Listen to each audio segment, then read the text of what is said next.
ఎందుకంటే కోర్బన్ అనేటప్పుడు, sin offering అనేటప్పుడు చాలా మంది బలి చెల్లిపోదాము. నీవు నీ సహోదరుడికి విరోధంగా పాపం చేసి, లేకపోతే నీ సహోదరుడు నీకు విరోధంగా పాపం చేస్తే నువ్వు ఏదో బలి ఇచ్చి సర్దు పెట్టుకోదాం అనుకుంటున్నావు. ఈరోజు చాలా మంది చేసే తప్పు కూడా అదే. ఎవరితో సమాధానం లేకుండా, పక్క వారితో సమాధానం లేకుండా, కుటుంబంలో భార్య భర్తల మధ్య సమాధానం లేకుండా దేవుని దగ్గరికి వచ్చి బలిద్దాం అనుకుంటున్నారు. దేవుడు అంటున్నాడు, చల్లదయ్యా, చల్లదో.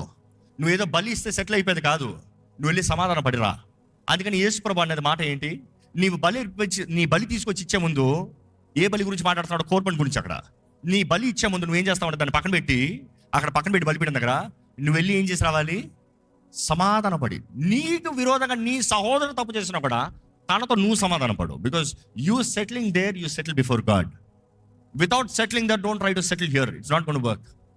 ఈరోజు చాలా మంది జీవితంలో వారు అనుకున్నట్టుగా దేవునితో చెప్పేసాం కదా, అయిపోయింది కదా అనుకుంటారు. లేదు, అక్కడ అపవాది దాడి చేస్తున్నాడు.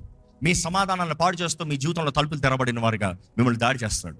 మూడో రకమైన పాపం చూస్తే, ఒక వ్యక్తికి తాను విరోధంగా పాపం చేస్తాం, తన దేహానికి విరోధంగా పాపం చేస్తాం. It is sinning against himself. I would call it is sinning against himself. ఈ మాట గమనించేటప్పుడు చాలా మంది అర్థం కాలేదేమో. ఒక వ్యక్తి సిగరెట్ కాలుస్తున్నాడండి, ఎవరికి విరోధంగా పాపం అది? పక్కోడు కాదు, దేవునికి మాత్రం కాదు. He is destroying his body. దేవుడు ఇచ్చిన తన దేహాన్ని పాడు చేస్తున్నాడు.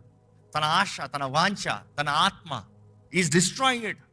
అదే సమయంలో పోనోగ్రఫీ. ఈరోజు చాలా మంది పోనోగ్రఫీ చూస్తూ ఏమంటున్నారు తెలుసా? నేను ఎవరితో పాపం చేయట్లే కదా, నేను ఎవరిని పాడు చేయట్లే కదా, నాకు నేనే కదా. No no no, that is a major sin. God is going to hold you accountable for it. ఇలాంటి ఎన్నో రకమైన వారు పాడు చేస్తున్న రకాలు. 7 పెద్ద పాపాల్లో యూదుల దగ్గర నుండి చెప్తే వారు ఒకటి చెప్తారేంటి తెలుసా? వారు పాపం చేసి వారిని పాడు చేసుకున్న పాపము. ఆశ్చర్యపోతారు చాలా మంది. తిండిపోతుతనం అంట. ఎప్పుడన్నా విన్నారా? తిండిపోతుతనం పాపం అంట.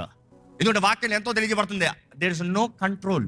అధికంగా తినద్దని చెప్తలే, చక్కగా తినండి, మంచిగా తినండి, నథింగ్ రాంగ్ దట్. కానీ తిండిపోతుతనం అనేది ఒకటి ఉంది, అది పాపం అంట. తన దేహాన్ని తాను పాడు చేసుకుంటాం.